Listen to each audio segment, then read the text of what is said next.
So I'd like to talk a little bit about information management in general, and more specifically to address this question about where are we now and where are we going.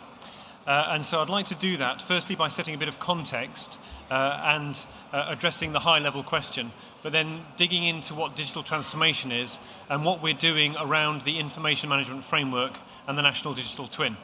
So for that context, and I guess you've seen these kind of graphs, or maybe seen too much of these graphs, but this has come from McKinsey. It shows a horrible gap between the productivity of manufacturing and the productivity of construction. And this one also from McKinsey shows, if you look for it, construction down the bottom of one of the most, one of the least digitized industries that there is, lower than hunting. And I would suggest that those two statistics are very closely connected. One of the reasons why we have that horrible productivity gap is because the construction industry has not been digitized. So if we talk about where we are now, then unfortunately the picture's not great, and I think those two graphs illustrate it quite well. Where we're going to is another matter altogether. And I guess one way of looking at it is that we would be applying the fourth industrial revolution to infrastructure, both economic infrastructure and social infrastructure. And that means a lot of things, but one of the things I think it most means is that we would need to be bringing effective information management to the whole of infrastructure. Not just the delivery of new infrastructure, but also the operation, the maintenance and use of existing. And this is recognized in a number of government reports. I can represent it very simply in these diagrams. And I'm showing these really to set the terminology of digital transformation and indicate that by digital transformation, we're really talking about the transformation of everything to do with infrastructure, not just the delivery of new assets. That's not to say that delivering new assets is not important, and in this country it's measured in billions. But we now have 99.5% of the infrastructure that we need, and each year we add 0.5%. And so it becomes really important that we pay attention to the 99.5 as well as to the 0.5 of new. And so if we look at digital transformation across this bigger picture of the whole of infrastructure, and looking at infrastructure as a system of systems that provides services to us as people, then what we get, I think quite simply, is smart infrastructure and digital delivery. Now, I'm not going to dig into these in detail, but I think it's important to recognize that both can be transformed. And if we look at the smart infrastructure part of it, I think there's a bit of it that we're very familiar with, the physical infrastructure, the stuff that we can see and touch, the stuff that we can sit in and ride on trains. But increasingly, we can see the value of the digital twin, of all of the information that relates to the physical infrastructure that we're familiar with. And we're starting to see real value in that those digital assets. And that might start with something very simple, which could be to do with information about where assets are and what they do, but also information to do with the status of the assets, or the condition of the assets, or the performance of the assets. You can see that there's an awful lot of different types of data that can be overlaid on top of each other to deliver a much richer picture of what's really happening with the physical assets. And it's bringing these two things together, bringing physical and digital together, is what our definition of smart infrastructure is. And really that's at the essence of bringing the Industry 4.0 thinking to infrastructure. It's bringing digital and physical together. So that's a key bit of context. I think another key bit of context is understanding the information value chain. And what I mean by this is that there's a real progression of value from raw data, which is collected in many different ways, which could be from sensors, it could be from the Twitter fire hose, it could be from satellite data. It's just data. But something has to be done to it to add value. We make sense of it. And in making sense of the data, we definitely add value. We gain insight, and those insights help us to make better decisions. And those better decisions then can lead to better interventions, and the better interventions lead to better outcomes. And so through this information value chain, we can see a direct connection from data through to outcomes. And really the whole point of what we're doing here is to drive better outcomes for the ultimate customers. That's people, that's you and I, it's customers and taxpayers and voters. That's kind of the point of all this. But what I think is really important about the information value chain is it shows that there is a connection from data to outcomes. And the key point in that, the key value-adding point, I think, are the decisions. Making better decisions is what unlocks an awful lot of the value. And that's kind of underpinning all of this work. So that was my very quick scoot through the context to say this is the background within which we're working, and recognizing that data itself has value, but you can do something more to it to unlock more value in infrastructure and drive these better outcomes. So given all of that background, what I'd like to do is just introduce quite briefly the work that we're doing on the information management framework and the National Digital Twin, which build on that foundation I've just been through. And so the background to this, I guess, are some very strongly aligned government messages, very positively aligned messages from the industrial strategy, which has set the tone very nicely for what we want to do. The Transforming Infrastructure Performance Report that highlights the importance of existing infrastructure, not just new. Remember that point I said about the 99.5 versus the 0.5? That's built into that report, and is a message coming from government. And then the Data for the Public Good report, which came out just over a year ago and made a number of really key recommendations which we're following through. The first of those recommendations is that we should move towards having a national digital twin. And what that would do is enable us to bring this wealth of value in information together in order to drive better outcomes. And in order to facilitate the National Digital Twin, the recommendation is that we should have a digital framework. We're calling it the Information Management Framework for the Built Environment. And that's what would unlock a lot of what we need to enable us to have secure interoperability of data, to enable us to have effective information management. We kind of need that framework in place to facilitate those things and the National Digital Twin. And then in order to facilitate that, it recommended that we should have a digital framework task group.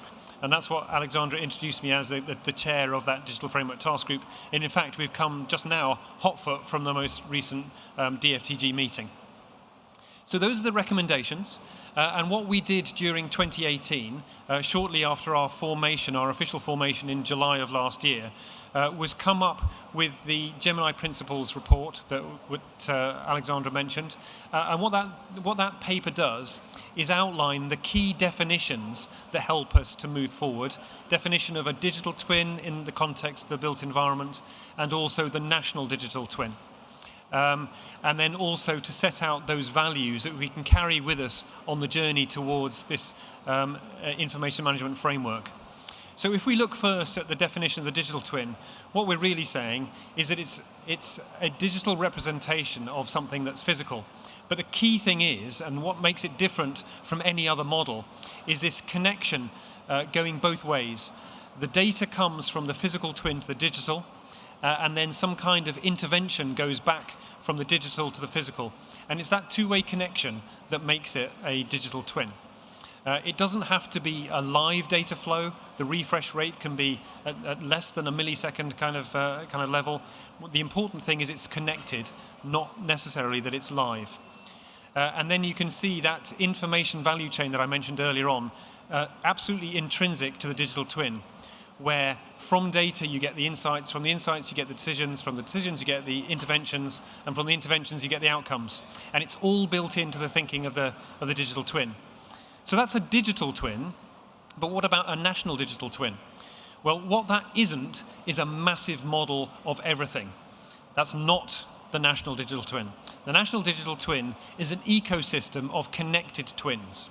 And what facilitates the connection is secure sharing of data. And what facilitates that is the information management framework. You've already seen the slide on the Gemini Principles, so I won't stay long on this.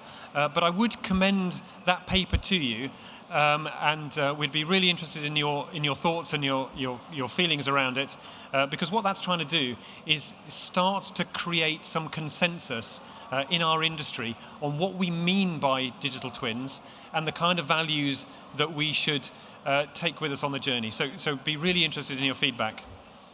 When it comes to the framework itself, the information management framework for the built environment is a mouthful, but what that's about is providing all of the necessary building blocks to enable effective information management.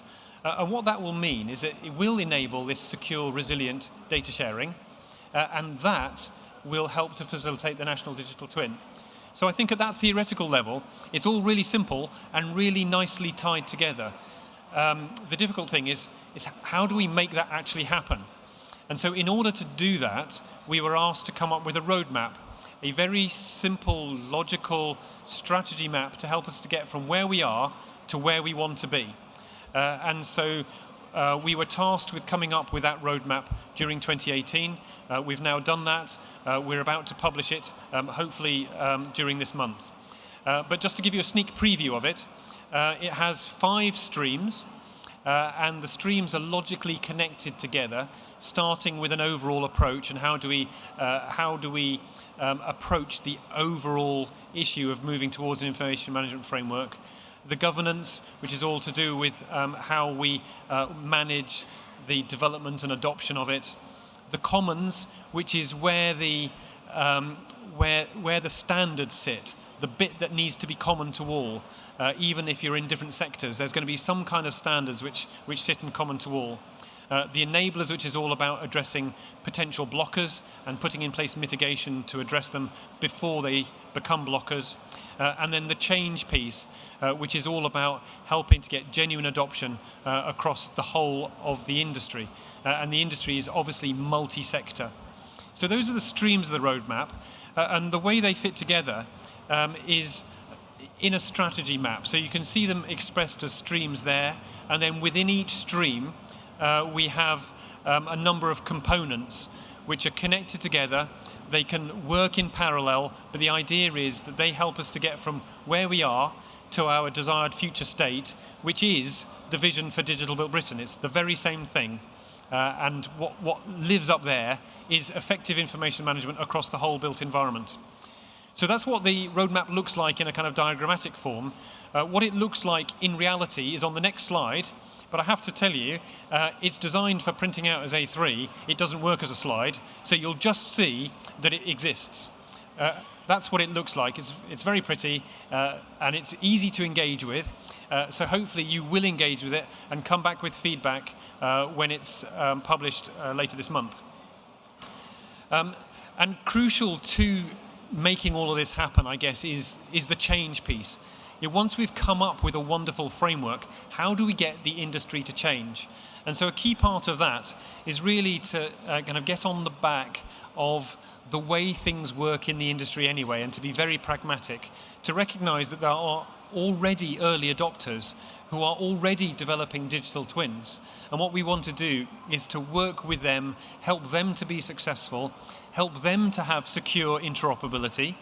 And then what that means, hopefully, is it's something very easy for others to follow on with. We can develop from best practice into guidance, from guidance into standards, but it's all built around some people who are actually practically doing this. And there are a lot who are. And so on the right-hand side of this diagram, you see the CDBB, and that's where the Digital Framework Task Group sits, pulling together important bodies who've got their fingers in the pie of information management. And these are bodies from around government and academia and industry. And on the left-hand side, you've got major client organizations who have supply chains and procurement routes and who have budgets, who can actually make stuff happen. And so adding these things together, on the right-hand side, those who know what should be done, and on the left-hand side, those who know how to get it done, then we can see that there's a route to actually making change happen. And one of the first things which we're looking to do to help facilitate this is to establish a digital twin hub, which is a web-enabled community for those who are really serious about developing digital twins. And we already see a number of asset-owning organizations who are at the forefront of establishing that. And what they'll be doing is sharing the lessons they learn from actually developing and using digital twins. And then we also see cities and universities wanting to join in with that learning. And then we see the DT Hub, as we're calling it, because it's easier to say than Digital Twin Hub. We see the DT Hub as being a key engine for developing the guidance and the standards, where we can learn from real, actual, practical practice. So a lot going on already, and hopefully you'll see the DT Hub appearing during this year. And what that then leads to are a number of outputs. I won't run through all of these, but I'd be very happy to talk about any one of them later on. And so you can see in an information line, there'll be lots of things which would need to be put in place to enable effective information management. But that's not the only thing. That would facilitate a digital twin line. That's also enabled by technology. It's not to ignore technology, but it is to recognize that technology is an enabler, and the more important thing here is how we manage the information, because the technology will just keep on coming with more and more lovely stuff to enable us to manage information better. And then finally, there's a stream which is about addressing these enablers to get us to a position of driving genuinely improved outcomes, social, environmental, and economic outcomes. So that's a very quick whistle-stop tour through it, but hopefully you see that there's some really fun stuff happening, and we do want to engage. So please do speak to me afterwards, engage via the CDB website, but this is something that is going to affect all of us over a period of time. So thank you.